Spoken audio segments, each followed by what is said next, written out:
मित्रों, आइए आज मैं आपको बताता हूँ कि हमारे देश का विपक्ष कैसा होना चाहिए। सबसे पहले आप विपक्ष के नेता असाउद्दीन ओवैसी का ये बयान सुनिए।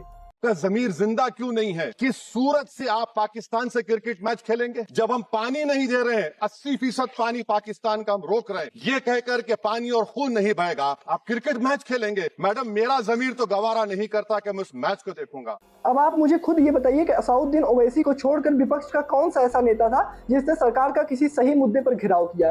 किसने ये सवाल पूछा कि भारत पाकिस्तान से क्रिकेट मैच क्यों खेल रहा है। बाकी नेता सिर्फ इस बात में बिजी थे कि पाकिस्तान ने भारत के कितने फाइटर प्लेन गिरा दिए, इसका हिसाब मिल जाए। भारत ने ट्रंप के सामने कैसे सरेंडर कर दिया, भारत ने युद्ध क्यों रोक दिया, इस बात की उनको ज्यादा जानकारी लेनी थी।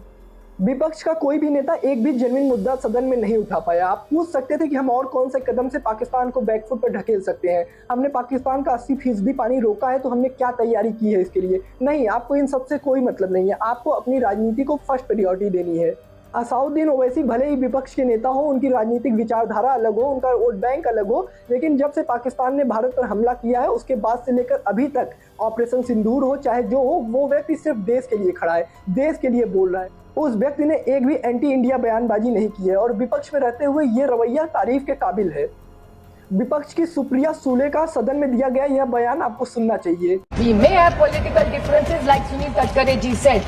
Absolutely right about this. That जब देश का सवाल आता है तो देश पहला, उसके बाद राज्य, उसके बाद पार्टी, उसके बाद फैमिली, पहले देश आता है। और जब कनिमोळी जी यहाँ है, मैं यहाँ हूँ। जब हमें किरण रिजिजू का फोन आया था, किरण जी ने मुझे सिर्फ फोन पे कहा, सुप्रिया तुमको देश के लिए 10 दिन देने पड़ेंगे।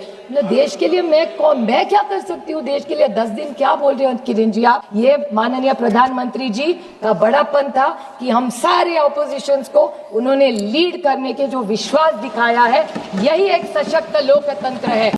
ये शरद पवार की बेटी है, वही शरद पवार जो महाराष्ट्र में एनडीए और बीजेपी के सबसे बड़े विरोधी हैं। लेकिन जब देश की बात आई तो इन्होंने लोकसभा में जो बयान दिया उसकी हम जितनी तारीफ करें उतनी कम है। हो सकता है विपक्ष में रहते हुए इन्होंने कई बार बीजेपी के खिलाफ बोला हो, लेकिन जब देश की बात आई तो इन्होंने एकता दिखाई। इन दोनों नेताओं का बयान सुनकर बहुत गर्व महसूस हो रहा था। ऐसा लग रहा था कि ये है देश का असली लोकतंत्र और देश के असली विपक्ष। जहां देश की बात आए वहां संगठित होकर अपने सरकार के साथ खड़े हैं और जहां सरकार की कमी लग रही है वहां पे उनका जमकर विरोध कर रहे हैं और उन्हें जवाबदेही के लिए मजबूर कर रहे हैं। लेकिन ऐसा भी अपोजिशन नहीं होना चाहिए जो सरकार का विरोध करते करते देश पर ही उंगली खड़ी कर दे, अपने सेना के शौर्य का ही प्रमाण मांगने लगे। जय हिंद, जय भारत।